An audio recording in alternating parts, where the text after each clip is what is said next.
एक समय की बात है, से घिरे एक छोटे से गांव सुरभिपुर में आरव नाम का 12 साल का एक होशियार और जिज्ञासु लड़का रहता था।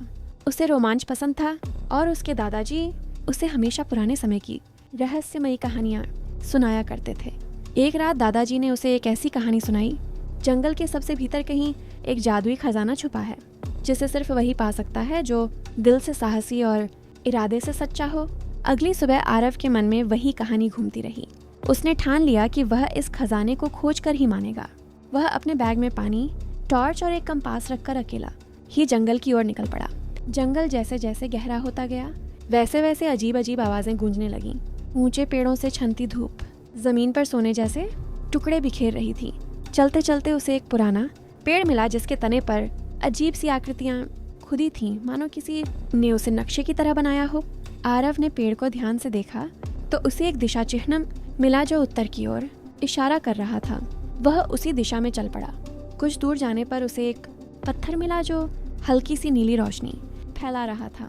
जैसे ही आरव ने उसे छुआ, अचानक सामने एक जुगनुओं का झुंड प्रकट हुआ।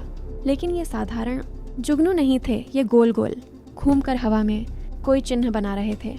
वह चिन्ह एक चाबी का आकार था। आरव ने समझ लिया कि वह सही रास्ते पर है। जुगनू उसे जंगल के भीतर और गहराई तक ले गए, जहाँ एक गुफा दिखाई दी। गुफा के दरवाजे पर लिखा था, सच्चे दिल वाले ही प्रवेश पाएंगे। आरव ने हिम्मत जुटाई और अंदर चला गया। गुफा के अंदर ठंडी हवा बह रही थी और दीवारें चमकदार पत्थरों से बनी थीं। कुछ दूर चलने पर उसे एक विशाल पत्थर का दरवाजा दिखा, जिस पर जादुई चाबी के आकार का निशान बना था। अचानक उसकी जेब में वह नीला चमकता पत्थर तेज रोशनी देने लगा।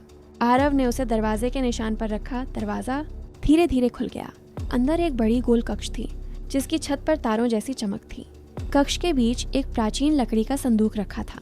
जब उसने उसे खोला तो उसके अंदर सोना हीरे नहीं, बल्कि एक चमकदार किताब रखी थी। किताब पर लिखा था, ज्ञान ही सबसे बड़ा खजाना है। आरव ने हैरानी से किताब खोली।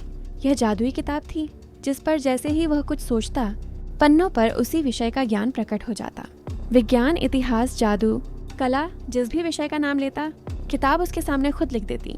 उसी समय गुफा में एक मधुर आवाज गूंजी, आरव, तुमने साबित किया कि तुम सच्चे और साहसी हो। ये खजाना अब तुम्हारा है। इसका उपयोग दुनिया को बेहतर बनाने में करना। आरव ने नम्रता से सिर झुकाया और किताब को अपने बैग में रखा। जैसे ही वह गुफा से बाहर निकला, रास्ता अपने आप साफ होता गया। वह गांव लौट आया और जादुई किताब की मदद से नई नई खोजें करने लगा। धीरे धीरे वह गांव में ज्ञान का स्रोत बन गया। उसने बच्चों को पढ़ाया, दवाइयाँ बनाई और लोगों की मुश्किलें हल की।